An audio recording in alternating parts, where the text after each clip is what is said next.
Good morning student. देखो बेटा, भू-आकृतिक प्रक्रियाएं को जो है लेसन, उसका अगला जो पॉइंट है वो है अपेक्ष्य। देखो अपेक्ष्य क्या होता है। अपेक्ष्य जो है, जैसे कोई भी सेल है, चट्टान जो होती है, ठीक है, वो अपने स्थान पर छोटे छोटे टुकड़ों के अंदर क्या हो जाए, विखंडित हो जाए, टूट जाए, ठीक है, उसे क्या कहेंगे, अपेक्ष्य। अर्थ मौसम के स्थैतिक तत्वों के प्रभाव तथा प्राणियों के कार्यों द्वारा सेलों के अपने ही स्थान पर टूटने फूटने की क्रिया को अपेक्ष्य कहा जाता है। सेलों के अपने ही स्थान पर टूटने फूटने की प्रक्रिया क्या कहलाती है, क्रिया क्या कहलाती है, अपेक्ष्य। ठीक है। चट्टानों में टूट फूट विघटन और अपघटन क्रियाओं से होता है। चट्टानों के अंदर जो टूट फूट होती है वो किसके कारण होती है, अपघटन और विघटन। इसमें विघटन की बात आई तो विघटन क्या होता है, इसमें होते हैं भौतिक बल, मेन है कि पृथ्वी का जो भौतिक बल होता है उसके कारण, और अपघटन में रासायनिक जो प्रक्रियाएं होती हैं जैसे गलना सड़ना, ठीक है, वो सब आते हैं। तो आगे देखो, विघटन में चट्टानें भौतिक बलों द्वारा चटक कर टूटती हैं,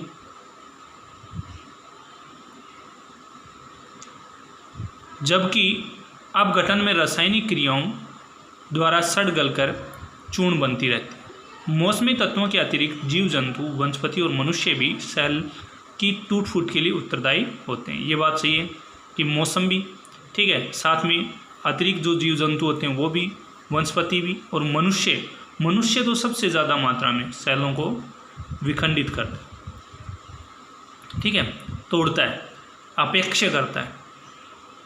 क्यों? क्योंकि इसने अपनी मूलभूत आवश्यकताओं के लिए सेलों का विघटन कर रहा है। तो अपेक्ष्य की प्रसिद्ध जो परिभाषाएं हैं, अपेक्ष्य की प्रसिद्ध जो परिभाषाएं हैं, सबसे पहले आर्थर होम्स के अनुसार अपेक्ष्य उन विभिन्न भूपृष्ठीय क्रियाओं का प्रभाव है। अपेक्ष्य जो है उन विभिन्न भूपृष्ठीय प्रक्रियाओं का प्रभाव है जो सेलों के विनाश और विघटन में सहायक होते हैं। क्या होते हैं? अपेक्ष्य उन विभिन्न भूपृष्ठीय प्रक्रियाओं का प्रभाव है जो सेलों के विनाश और विघटन में सहायक होते हैं। मतलब जो भूपृष्ठीय प्रक्रियाएं होती हैं, जो घटनाएं घटती हैं, ठीक है, जिनके कारण जो सेल होती हैं उनका विनाश या विघटन, मतलब टूटना फूटना, ठीक है, होता है, वही क्या कहलाते हैं, बशर्ते उन ढीले पदार्थों का बड़े पैमाने पर परिवहन न हो। ढीले जो पदार्थ होते हैं बड़े पैमाने पर उनका परिवहन न हो, वो क्या कहलाए, अपेक्ष्य। मतलब बहकर नहीं चलते, वहीं पे टूट फूट करके वहीं रह जाते हैं, वो क्या कहलाता है, अपेक्ष्य। स्पार्क्स के अनुसार शब्दों में प्राकृतिक कारकों द्वारा चट्टानों के अपने ही स्थान पर भौतिक और रासायनिक क्रियाओं द्वारा होने वाले विघटन और अपघटन को अपेक्ष्य कहते हैं। स्पार्क ने क्या कहा कि प्राकृतिक जो कारक हैं उनके द्वारा चट्टान अपने ही स्थान पर, भौतिक कारक हो या रासायनिक कारक क्रिया हो, ठीक है, उनके कारण विघटन और अपघटन को क्या कहा गया, अपेक्ष्य। भाई वही बात आई थी कि जो विघटन था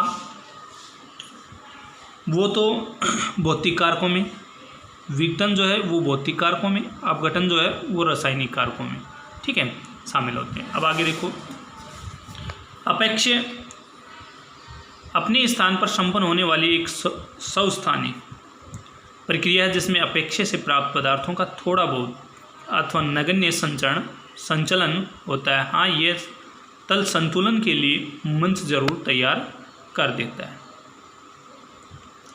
उसके बाद है अपेक्ष्य के प्रकार। भाई अपेक्ष्य के 3 प्रकार दिए गए हैं। भाई सबसे पहला है रासायनिक अपेक्ष्य, दूसरा है भौतिक तथा यांत्रिक अपेक्ष्य, और तीसरा है जैविक अपेक्ष्य। रासायनिक जो क्रियाएं होती हैं, गलना सड़ना, उसके कारण जो अपेक्ष्य हुआ, अपरदन हुआ, ठीक है। भौतिक क्रियाएं जो यांत्रिक अपेक्ष्य, मतलब जो पृथ्वी के अंदर या बाहर जो भी मौसम संबंधी लगा लो, ठीक है, जीव जंतु जितने मौसम संबंधी जो घटनाएं घट, वो किस में आएंगी, भौतिक में। जैविक अपेक्ष्य जैविक जीव जंतुओं द्वारा, ठीक है। जैविक जो अपेक्ष्य होते हैं, जैसे भाई बिल जो नहीं बनाते, बिल आपने देखा होगा, मुस्सा होता है, चूहा जिसे हम बोलते हैं, ठीक है, मुस्सक, वो जो होता है वो जैसे ज़मीन को खोदता हुआ नीचे नीचे भूमि को खोदता हुआ बिल बना देता है। और उनके भी द्वारा जो है भूमि का क्या होता है, अपेक्षय, क्योंकि वो जब बिल जो होता है वो पानी के बहाव से या किसी दबाव के कारण क्या हो जाता है, नीचे धंस जाता है, तो मिट्टी जो है वो उस जगह पे अंदर चली जाती है। ठीक है, तो जैसे मुसक है, सांप हैं, ठीक है, और भी अन्य जो बिल बनाने वाले जो जीव जंतु होते हैं वो सब इसमें शामिल रहेंगे जैविक अपेक्षय में। तो यहाँ यह ध्यान देने योग्य है कि भौतिक, रासायनिक तथा जैविक अपेक्षय अलग अलग कार्य नहीं करते और न ही किसी एक प्रकार के अपेक्षय का पृथ्वी पर कोई विशेष स्थान निर्धारित है। तीनों प्रकार के अपेक्षय कम या अधिक मात्रा में एक साथ गठित हो रहे होते हैं। ठीक है, अब या फिर इनको चट्टानें धीरे धीरे टूटने लगती हैं। अब देखो रासायनिक अपेक्षय, सबसे पहला जो पॉइंट था वो है रासायनिक अपेक्षय। अपेक्षय के प्रकार 3 थे, रासायनिक, भौतिक और जैविक। तो सबसे पहला रासायनिक अपेक्षय। रासायनिक अपेक्षय भी जैसे गलना, सड़ना, ठीक है, ये सब चीज़ें।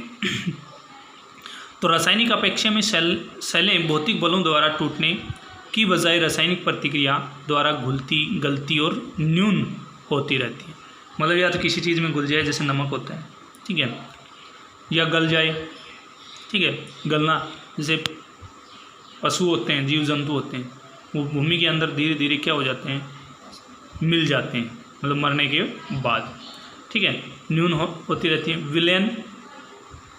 विलयन, कार्बोनेटीकरण, जलयोजन और ऑक्सीकरण जैसा अपेक्षय प्रक्रियाओं का समूह न केवल चट्टानों के अवयव ढीले कर देता है, बल्कि इससे चट्टानों की रासायनिक संरचना ही बदल जाती है। चट्टानों का रासायनिक अपघटन मुख्य आर्द्र और उष्ण प्रदेशों में होता है। कौन से प्रदेशों में होता है भाई रासायनिक जो अपघटन है? वो आर्द्र व उष्ण। आर्द्र मतलब जहाँ जलवायु जो होती है वो नमी युक्त हो, ठीक है। उष्ण अधिक उष्मा, गर्मी हो, ठीक है। ऐसे प्रदेशों में उष्मा के साथ साथ जल एवं वायु, ऑक्सीजन तथा कार्बन डाइऑक्साइड की विद्यमानता सभी रासायनिक प्रक्रियाओं को तेज कर देती है। वायु में विद्यमान कार्बन डाइऑक्साइड के अतिरिक्त पौधों एवं पशुओं का अपघटन गति भूमिगत कार्बन डाइऑक्साइड की मात्रा को बढ़ा देता है। रासायनिक अपेक्षय की प्रमुख प्रक्रिया निम्नलिखित है। सबसे पहला विलयन। विलयन किसी चीज़ का मिल जाना, ठीक है, शामिल हो जाना, उसके अंदर घुल मिल जाना, मतलब घुलना। तो इसमें जैसे सेलों के खनिजों का जल या अम्ल में घुल जाना विलयन कहलाता है। विलयन कहलाता है मतलब विलय हो जाता है उस चीज़ का। जल के संपर्क में आने पर अनेक ठोस पदार्थ विघटित हो जाते हैं और निलंबित अवस्था में जल में मिलते रहते हैं।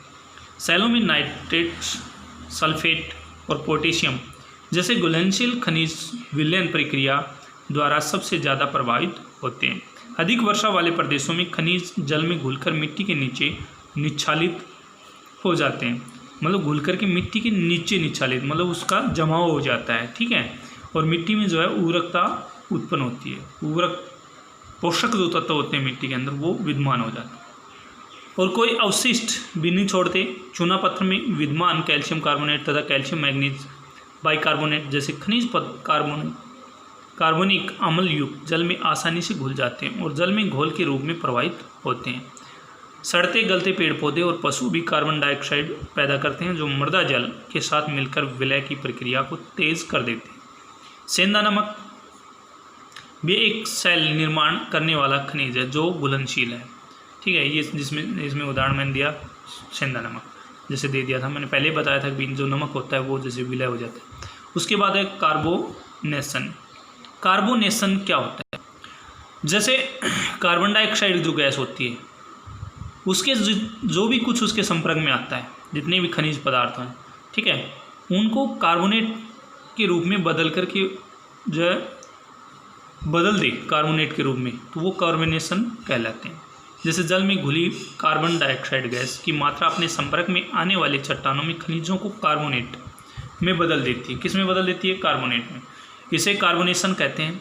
कार्बोनेशन फेल्सपार तथा कार्बोनेट खनिज को पृथक करने में एक आम सहायक प्रक्रिया। कार्बन युक्त जल एक हल्का अम्ल होता है जो चूना युक्त चट्टानों व मैग्नीशियम कार्बोनेट को तेज़ी से घुला देता है और कुछ भी अवशिष्ट नहीं छोड़ता। सभी चूनायुक्त प्रदेशों में भूमिगत जल कार्बोनेटीकरण के द्वारा अपेक्षे का प्रमुख कारक बनता है। इसी प्रक्रिया के परिणामस्वरूप भूमिगत गुफाओं का निर्माण होता है। अब है जल योजन, जल का जो है योजन, ठीक है, मेन है जल योजन। रसायनों में जल का योग कितना है, ठीक है। सेलों में कुछ खनिज ऐसे भी होते हैं जो जल को अवशोषित करके, मतलब अपने अंदर मिला करके, जल योजन उसे कहते हैं भी, अपने अंदर जो मिला करके अपना आयतन या भार जो होता है, ठीक है, उसको दुगना कर लेते हैं। मेरिल महोदय के अनुसार कुछ खनिज जल धारण करके अपने आयतन के 80% तक बढ़ जाते हैं। सेलों का बढ़ा हुआ आयतन चट्टानों के कणों और खनिजों में तनाव, खिंचाव तथा दबाव पैदा करता है। इस प्रक्रिया उत्क्रमणीय, ये जो प्रक्रिया होती है वो उत्क्रमणीय है, जो लंबी होती है तथा इसके बार बार होने से सेलों में श्रांति हो जाती है। इसके परिणाम स्वरूप सेल फूलकर यांत्रिक विधि द्वारा मूल सेल में उखड़ जाते हैं। अनेक खनिज बार बार भीगते और सूखने के कारण फूलते और सिकुड़ते रहते हैं। इस प्रक्रिया की पुनरावृत्ति से उपरियासी सेलों में दरार उत्पन्न हो जाती है। रंध्रों में जमा लवण बार बार जलयोजन से प्रभावित होकर सेल विभंग का कारण बनता है। कैल्शियम सल्फेट जल से मिलकर जिप्सम बन जाता है, जो कैल्शियम सल्फेट की अपेक्षा अधिक अस्थिर होता है।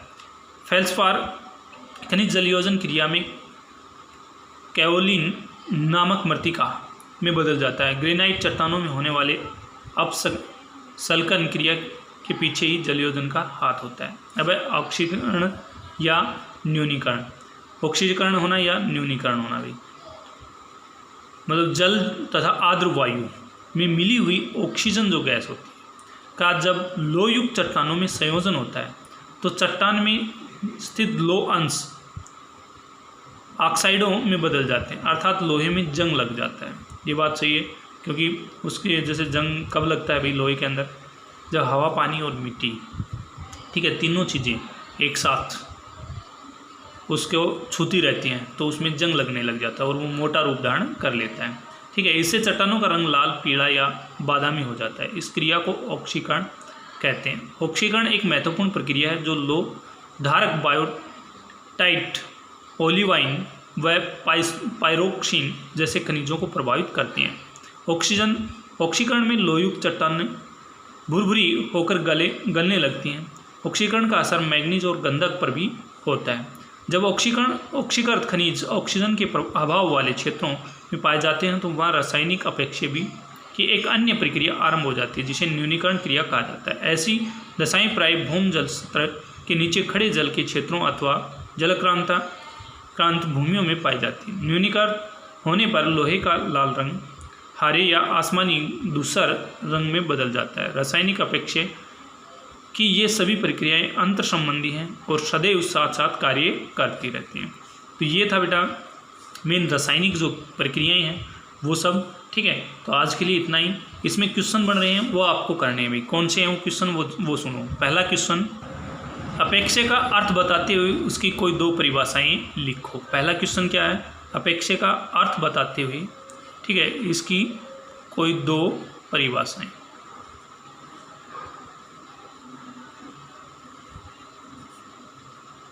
ठीक है, दो परिभाषाएं दो।